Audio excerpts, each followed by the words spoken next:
السلام علیکم سامعین، آج کا سبق ہے جملہ اسمیہ کا بیان۔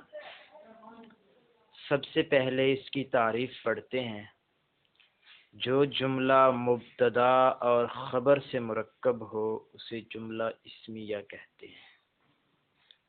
مثال ہے اللہ کریم، تو یہ اسم جلالت یعنی اللہ تبارک و تعالی کا جو اسم ہے اس کو اسم جلالت کہتے ہیں۔ یہ مبتدا ہے، کریم خبر، تو کیا معنی ہے؟ اللہ کریم ہے، اللہ مہربان ہے۔ تو یہ مبتدا اور خبر سے مرکب ہے اور پورا جملہ ہے، تو یہ جملہ اسمیہ ہے۔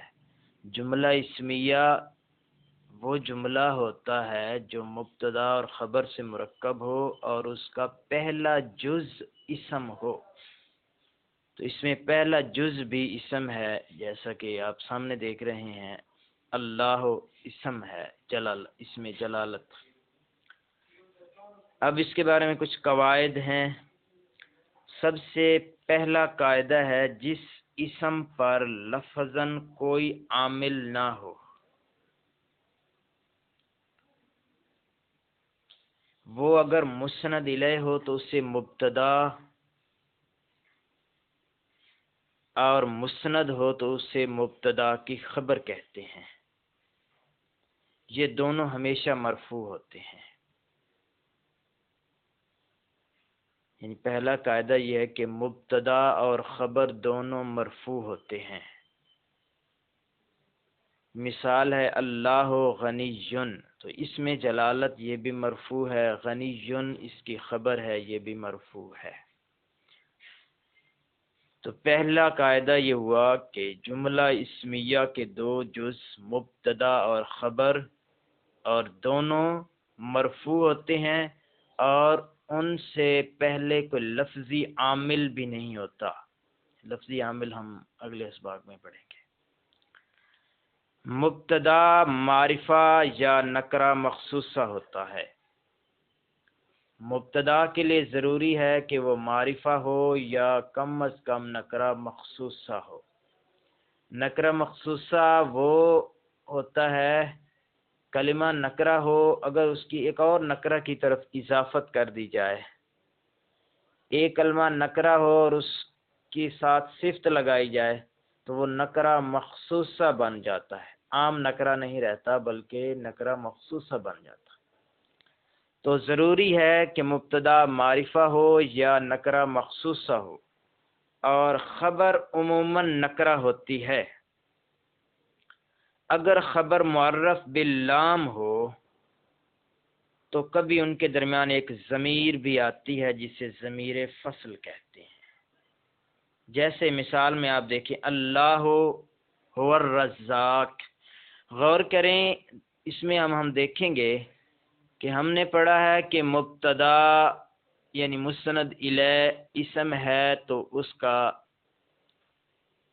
معرف باللام یا معرفہ ہونا ضروری ہے۔ تو اللہ اس میں جلالت ہے، علم ہے، اس میں معرفہ ہے۔ الرزاق اس کی خبر ہے، خبر عموماً نکرہ ہوتی ہے۔ اگر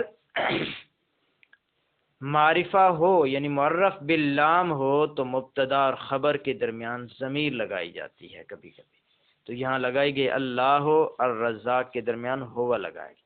اسے ضمیر فصل کہتے ہیں کہ یہ ان کے درمیان فصل کرنے کے لیے ہے کہ مبتدا اور خبر کے درمیان یہ فاصلہ بنا رہی ہے۔ تیسری بات، مضاف اور موصوف بھی مبتدا یا خبر بنتے ہیں۔ یعنی جو مضاف ہوتا ہے یا موصوف یہ بھی مبتدا بنتا ہے یا پھر خبر بنتا ہے۔ جیسے مثال دیکھیں، حمل العصا علامت المؤمن، تو دونوں یہاں پر یہ دیا گیا ہے مضاف، حمل العصا، حمل جو مضاف ہے یہ العصا اپنے مضاف الیہ کے ساتھ مل کر یہ مبتدا بن رہا ہے، یعنی عصا کا اٹھانا، علامت المومن۔ اب یہ خبر ہے تو یہ بھی مضاف علامت اور المومن مضاف الیہ۔ مبتدا بھی مضاف اور مضاف الیہ پر مشتمل ہے، اور خبر بھی مضاف مضاف الیہ پر مشتمل ہے۔ اس مثال کا معنی ہے عصا کا اٹھانا مومن کی علامت ہے۔ اگلی مثال دی جا رہی ہے موصوف کی، الصدیق الاکبر۔ الصدیق موصوف ہے، اب اسی کو مبتدا بنایا ہے، ساتھ اس کی صفت ہے الاکبر۔ الصدیق الاکبر موصوف اور صفت مل کر مرکب توصیفی، یہ اب مبتدا ہے۔ مؤمن تقی، مومن خبر ہے، اس میں نکرہ ہے اور یہ موصوف بھی ہے یہاں پر، اس کے آگے صفت ہے تقی متقی۔ صدیق کے اکبر متقی مومن ہیں۔ یہاں دیکھیں الصدیق الاکبر یہ موصوف ہے اور معرفہ ہے، اور آگے خبر ہے مومن تقی، مومن بھی موصوف ہے، اب نکرہ ہے، کیونکہ ہم پڑھ چکے ہیں مبتدا ہمیشہ معرفہ ہوتا ہے اور خبر عموماً نکرہ ہوتی ہے۔ اسی قاعدے کو دیکھیں تو یہاں پر خبر جو نکرہ ہے، مومن موصوف ہے لیکن نکرہ ہے، اس کی صفت موصوف صفت میں مطابقت کی وجہ سے وہ بھی نکرہ ہے۔ افضل العمل النیت الصالحۃ، اس مثال میں دیکھیں افضل العمل یہ بھی اضافت ہے۔ افضل العمل کا معنی افضل کام، تو اضافت کی وجہ سے یہ نکرہ مخصوصہ بن گیا، یعنی اب یہ مرکب ہے، مرکب اضافی ہے، اور ہم پڑھ چکے ہیں کہ اس میں معرفہ ہوتا ہے جو مبتدا ہوتا ہے، یا کم از کم نکرہ مخصوصہ ہوتا ہے، تو یہ نکرہ مخصوصہ ہے۔ النیت الصالحہ یہ خبر، افضل کام اچھی نیت ہے۔ عموماً پہلے مبتدا آتا ہے، کبھی خبر بھی پہلے آ جاتی، ویسے تو عموماً پہلے مبتدا آتا ہے، کبھی کبھی خبر بھی پہلے آ جاتی ہے، جیسے قائد بکر، بکر کھڑا ہے۔ تو اب ہم کیسے پتہ چلے گا کہ یہ بکر مبتدا ہے اور قائد خبر ہے؟ ہم پچھلے سبق میں پڑھ چکے ہیں، جو حکم ہوتا ہے، جو چیز ثابت کی جا رہی ہوتی ہے، وہ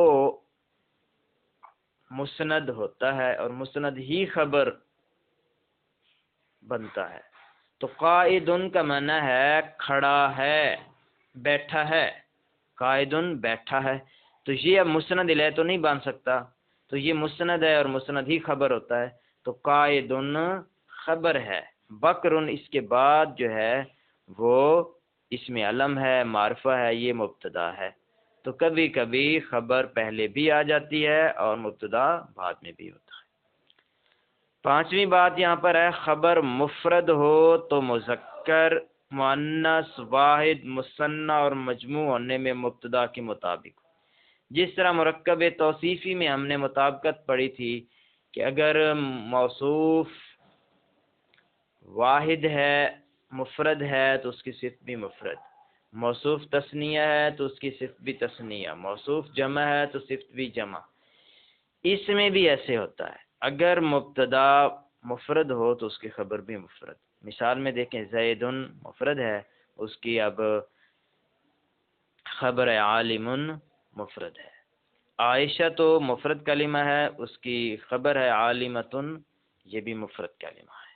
اسی طرح اگر ہم تثنیہ کی مثال لیں، الرجلان دو آدمی، ہم کہنا چاہتے ہیں کہ نیک ہیں، تو الصالحان نہیں لگائیں گے، کیونکہ الصالحان لگائیں گے تو یہ مرکب توصیفی بن جائے، الرجلان وہ بھی معرفہ، الصالحان وہ بھی معرفہ، تو یہ مرکب توصیفی بن جائے، الرجلان صالحان، یہ خبر جو ہے ہم نے نکرہ لگانی ہے، اور تثنیہ بھی لگائیں گے، جس طرح الرجلان تثنیہ ہے اس کی خبر بھی تثنیہ ہوگی۔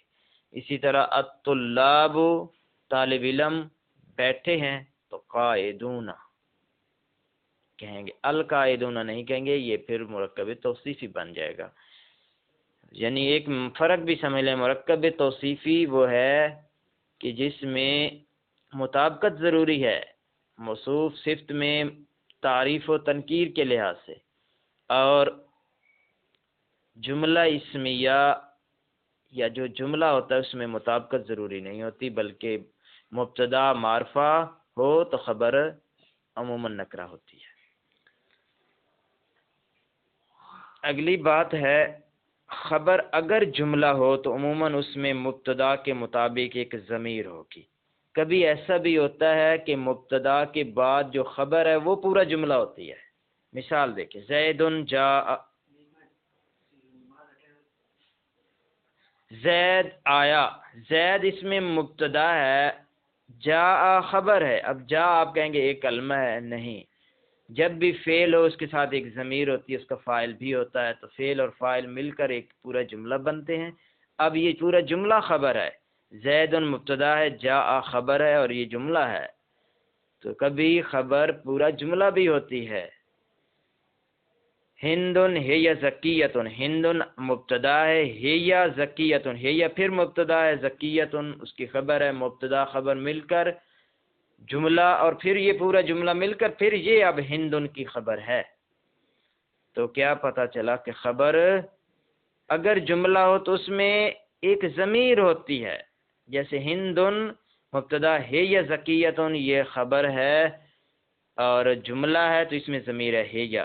زید جاء میں بھی جاء خبر ہے، اس کے ساتھ ایک ضمیر ہے جو پوشیدہ ہے، لفظوں میں نہیں لکھی ہوئی لیکن پوشیدہ ہے، جا کے بعد ہوا ہے۔ تو اگر خبر جملہ ہو تو اس میں ایک ضمیر ہوتی ہے جو مبتدا کے مطابق ہوتی ہے۔ مبتدا اگر غیر ذوی العقول کی جمع مکسر ہو تو خبر واحد مؤنث آتی ہے، الجبال و شامخۃ جیسے۔ دیکھیں یہ مبتدا الجبال جبل کی جمع ہے اور جمع مکسر بھی ہے کہ جبل سے جبال بنایا تو جبل آپ کے پاس کلمہ باقی نہیں رہا، اس کی شکل تبدیل ہو گئی ہے، تو یہ ہے بھی غیر ذوی العقول کی جمع۔ تو اگر مبتدا غیر ذوی العقول کی جمع ہو تو اس کی خبر واحد مؤنث لاتے ہیں۔ تو شامخۃ بلند و بالا، پہاڑ بلند و بالا ہیں، یہ واحد مؤنث لائے ہیں۔ النساء آکلۃ، یہ مثال ذوی العقول کی، ذوی العقول اگر مؤنث ہو، ذوی العقول مؤنث ان کی جمع مکسر ہو تو وہ بھی اس کی واحد مؤنث لا سکتے ہیں خبر۔ اب چند جملے ہیں ہمارے پاس، ہم اس کی پریکٹس کریں گے تاکہ ہم اس سبق کو اچھی طرح سمجھ سکیں۔ پہلا جملہ ہے لڑکا محنتی ہے، تو ہم نے لڑکا جو ہے یہ اب ہمارے پاس مبتدا، اس کی عربی بنائیں گے الولد، اور مبتدا اس کو معرفہ بھی بنانا، الولد محنتی کو کہتے ہیں مجتہد، الولد مجتہد۔ یہ خیال رکھنا الولد المجتہد بنائیں گے تو یہ مرکب توصیفی بنے گا اور اس کا معنی ہوگا محنتی لڑکا، تو بات پوری سمجھ میں نہیں آئے گی۔ جملہ بنانا ہے تو آپ لکھیں گے الولد مجتہد، پہلا جز معرفہ دوسرا نکرہ۔ استاد کھڑا ہے، الاستاذ یہ مبتدا ہے معرفہ ہے، کھڑا ہے، قائم تو وہ نکرہ ہی لگائیں گے، معرفہ نہیں لگائیں گے، مبتدا معرفہ خبر نکرہ۔ الاستاذ قائم، ہم مسلمان ہیں، ہم دیکھیں اس میں ضمیر آئی ہے تو اس کو عربی میں نحنو کہتے ہیں ہم، نحنو، تو جو جتنی بھی ضمیریں ہیں وہ تمام اس میں معرفہ ہیں، تو یہ اس میں معرفہ ہو گیا۔ اب آگے خبر لگانی ہے، ہم دیکھیں جمع ہے، اب اس کے مطابق خبر بھی جمع لائیں گے، نحنو مسلمون، المسلمون نہیں لگائیں گے، وہ مرکب توصیفی بن جائے گا۔ پہاڑ بلند ہیں، پیچھے ہم پڑھ چکے ہیں الجبال شامخۃ، آسمان صاف ہے، آسمان کی عربی ہے السماء، تو یہ مؤنث لفظ سمجھا جاتا ہے السماء، اس کی خبر بھی مؤنث لگائیں گے صافیۃ، السماء صافیۃ۔ اگلا جملہ ہے ہمارے پاس بچے بیٹھے ہیں، بچوں کو عربی میں کہتے ہیں الطلاب، اگر طالب علم سمجھنے ہیں، یا الاولاد. الاولاد جالسون، یہ جمع ہے ذوی العقول کی، اس لیے اس کی وہ نہیں لگائیں گے، واحد مؤنث نہیں. ذوی العقول کی جمع ہے تو جمع اس کی جو خبر ہے وہ جمع ہی لگائیں گے. بچے بیٹھے ہیں، الاولاد جالسون. یہ چند جملے تو ہم نے مرکب مفید کی ایک قسم جملہ اسمیہ کے بارے میں آج ہم نے تفصیل سے پڑھا ہے، اس کی مشق بھی کی ہے. امید ہے آپ یہ سبق سمجھ چکے ہوں گے. اگلے سبق کے ساتھ ایک بار پھر حاضر ہوں گے، تب تک کے لیے اللہ حافظ.